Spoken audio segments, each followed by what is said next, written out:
My name is Jennifer Ayres, and I am an associate professor at Candler School of Theology and in the Graduate Division of Religion. I teach courses in theology and education, and I have a special interest in ecological theological formation.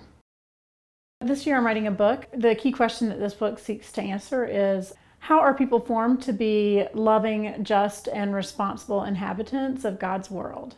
And so it integrates theological conceptions of the earth and a theological anthropology of what it means to be a human being, and places that in conversation with educational theory about how it is that we cultivate the dispositions and the habits and the affections necessary to be a good inhabitant of the planet.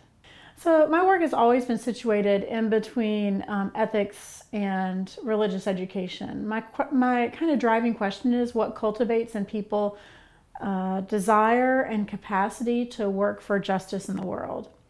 And so my first book project, which was my dissertation, was about the practice of social activism and looking at Christians in particular who were engaged in that kind of work, and to sort of try to explore how their faith intersected, informed, and was even maybe a little bit changed by their engagement in the public sphere. My second book took a more specific example of the global food system and tried to examine how people of faith and conscience have been trying to address injustices and brokenness in the global food system. So I looked at everything from people who are working on food security issues to sustainable agriculture issues, global trade, all these aspects of the food system. The food system is a really powerful site of exploration around these questions because it involves economics, it involves environment, it involves social and cultural values. And one thing that religious communities do a lot is eat together. And so there's a lot of rich theological language and practice to be sort of excavated in thinking about how we relate justly to the food system. So when I wrote that book, though, because I was doing a lot with regard to economics and social and cultural values around food, the environment piece, I only just sort of got a taste of it. And religion and the environment was not a field that I'd trained in necessarily. And so it was a whole new set of discourses for me. And I was intrigued by that, and my imagination was kind of sparked by it. And so that sort of set me on the path of wanting to write a book specifically about how religious education can also be ecological education. It's been terrific. I think I was the first faculty fellow to present a work in progress. I had a paper that I had to write for my guild back in September.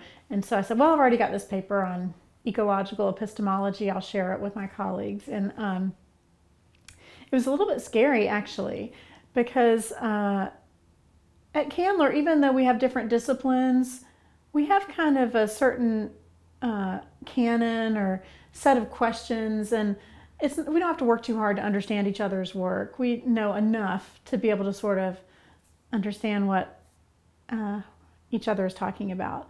But here, I don't know what others know about my field. They might know just enough about something. I don't want to say it that way. It's like implying that they don't know anything. But you don't know where their questions are going to be coming from their own disciplines of history or poetics or Middle English or East and South Asian studies. And so that's been really wonderful. And you totally cannot predict the questions that your colleagues are going to ask. And one of the things I've really appreciated about, we have these weekly luncheons where we share our work with each other. One of the things I've really appreciated about those luncheons is that often we'll ask questions from our own distinct disciplinary perspectives, but it's always toward the end of trying to help the person whose work we're discussing think more clearly, more complexly about the work that they're doing. And I really like that a lot. Of course, it's really nice to have a space I'm surrounded by people who are doing the same thing I'm doing, trying to think deeply and creatively about new ideas, the kind of space that you'd often don't find in the academic year. And to have both a physical space and the mental space to do that with a group of colleagues who are doing the same thing has been a real gift. So I'm really grateful for that.